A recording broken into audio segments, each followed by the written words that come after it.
The sun.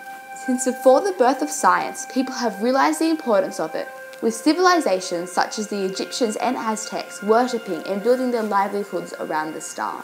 With it being a major part of life on Earth, the question has come up: what is the future endpoint of the sun?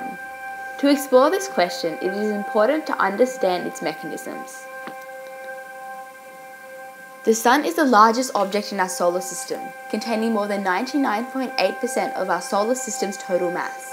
It is thought to have been formed with the rest of our solar system 4,600 million years ago, following a large explosion of a star. This event is known as a supernova. This explosion made waves of energy travel through space, therefore pushing the gas and dust into a central area. Eventually, due to the pull of gravity, the cloud collapsed, creating what is known as a solar nebula. As the pulling increased, the nebula began to spin, causing the cloud to flatten into a disc-like form. Over time, this disc became hotter and denser in the center, resulting in particles sticking together and causing clumps.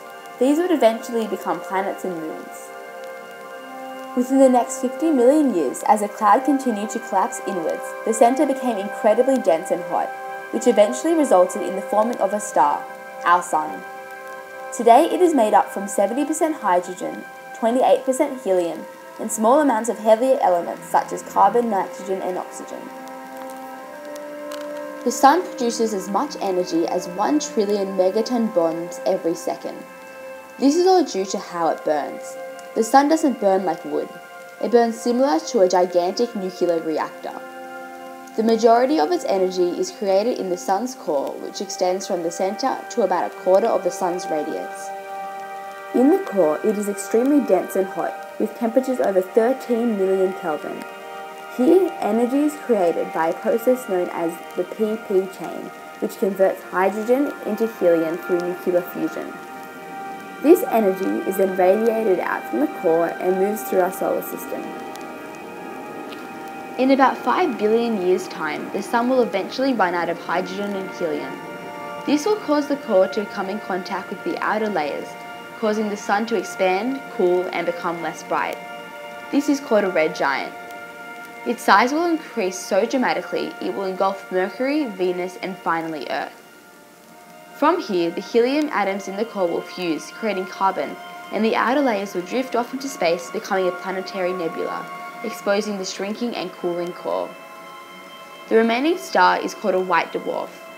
It has no more nuclear fuel. Once the star has completely cooled, it is known as a black dwarf. Being only a few kilometers in length, it is essentially a dead star, which perhaps may be replete with diamonds from the compressed carbon. It's easy to imagine that losing our source of life, the sun, will have startling consequences for human society.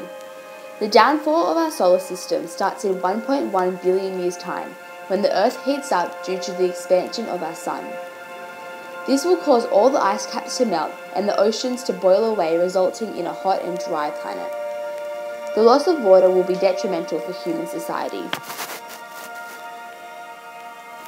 In 3.5 billion years' time, our once lush planet will resemble Venus's climate, red, dry, and hot. As the sun continues to increase in size, the Earth will glow and the mountains will begin to melt. From then, it is likely that the red giant will swallow the Earth that we now call home, vaporizing and blending its material with that of the sun. As for the benefits of this process, there really isn't any. Human society will slowly wilt away due to the extremely hot temperatures and lack of water. It is most likely that we won't experience the effects of the dying sun in our lifetime, although, as NASA says it, the best hope is that whoever is living here is smart enough to move themselves or move the Earth.